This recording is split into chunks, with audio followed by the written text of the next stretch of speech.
আপনি যদি সংসারের জন্যে, সন্তানের জন্যে অতিরিক্ত চিন্তাগ্রস্ত হয়ে থাকেন, তাহলে আজকের এই ভিডিওটি আপনার জন্যে।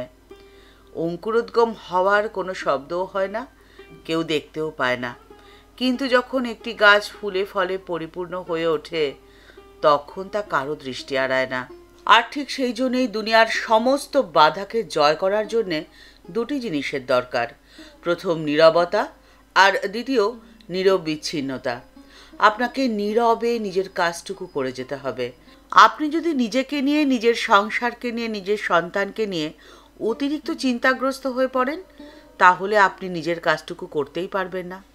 আপনি ভয় পাবেন হেরে যাওয়াকে, আপনি ভয় পাবেন ব্যর্থতাকে। তাই ব্যর্থতাকে ভয় নয়, ব্যর্থতাকে বন্ধু বানাতে হবে। আপনার ব্যর্থতাই আপনার শিক্ষক হয়ে উঠবে।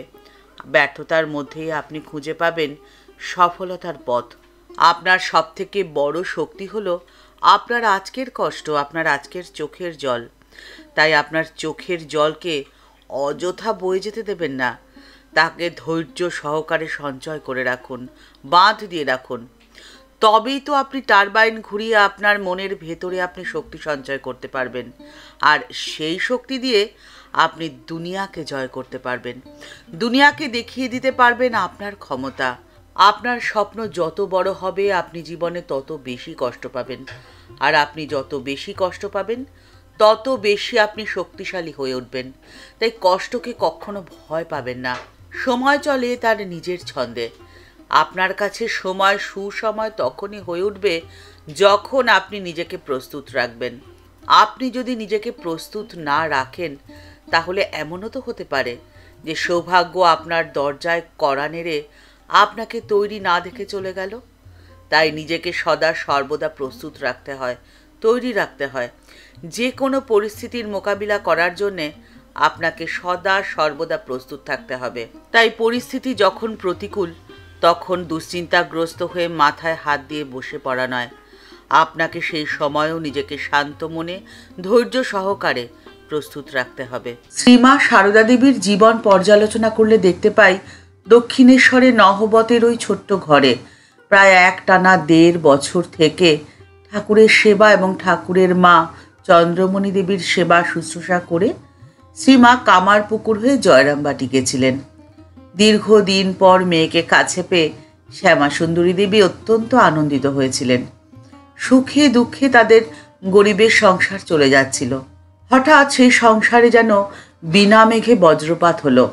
দরিদ্র সংসারটিকে আকুলে ভাসিয়ে দিয়ে রামচন্দ্র পরলোক গমন করলেন। মা এবং মেয়ে একসাথে কত কাঁদলেন, কিন্তু নিষ্ঠুর সংসারে শোক করার যে সময় নেই। এতগুলো ছেলে মেয়ে, তাদেরকে কে দেখবে? কে তাদের মুখে অন্ন জোগাড় করে দেবে? বিপদের দিনে, দুর্দিনে আত্মীয় স্বজনদের স্বরূপ প্রকাশ হয়ে যায়, তাদের টিকি তখন আর দেখতে পাওয়া যায় না। যার ফলে দারিদ্র্য তার করাল মূর্তিতে শান্তির কুটিরটিকে যেন ছেয়ে ফেলল।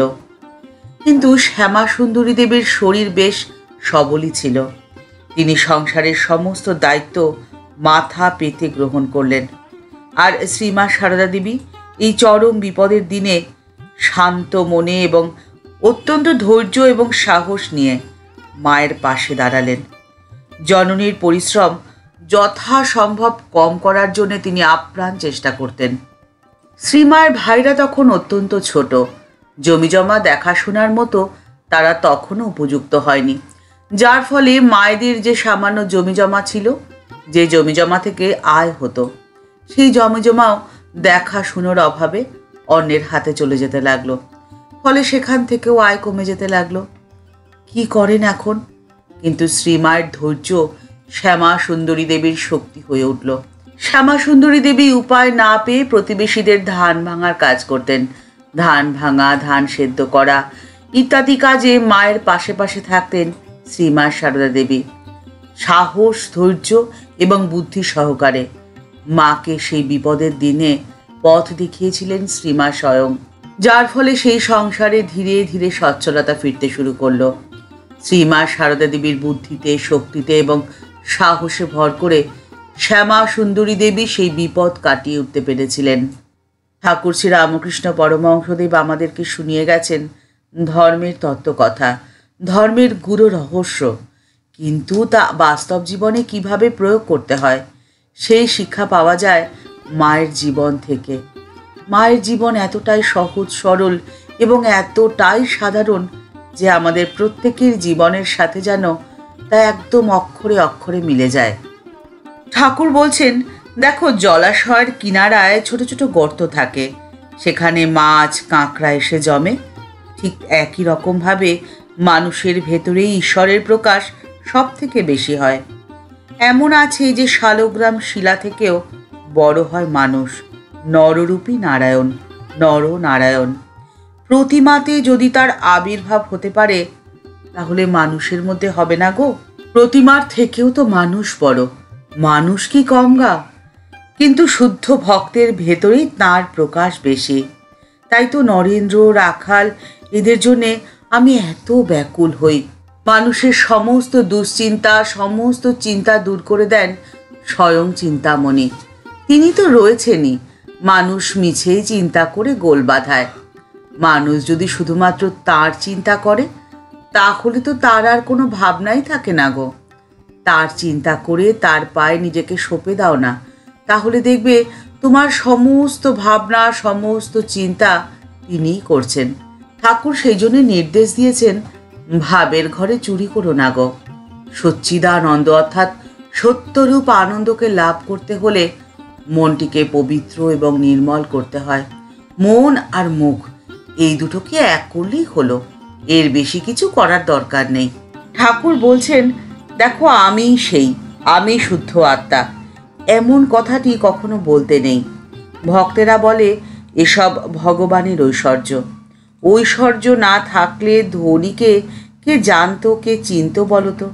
ঠাকুর ভক্তদেরকে বলছেন, দেখো রাজা বসে রয়েছে, আর খানসামা যদি রাজার আসনে গিয়ে বসে আর বলে, রাজা তুমিও যা আমিও তা, তখন সকলে তো সে কথা শুনে তাকে পাগল বলবে।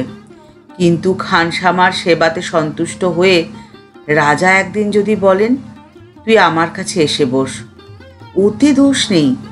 রাজা যদি বলেন, ওরে তুইও যা আমিও তা, তখন যদি সেখানে গিয়ে খানসামা বসে, তাতে কেউ কিন্তু তাকে পাগল বলবে না।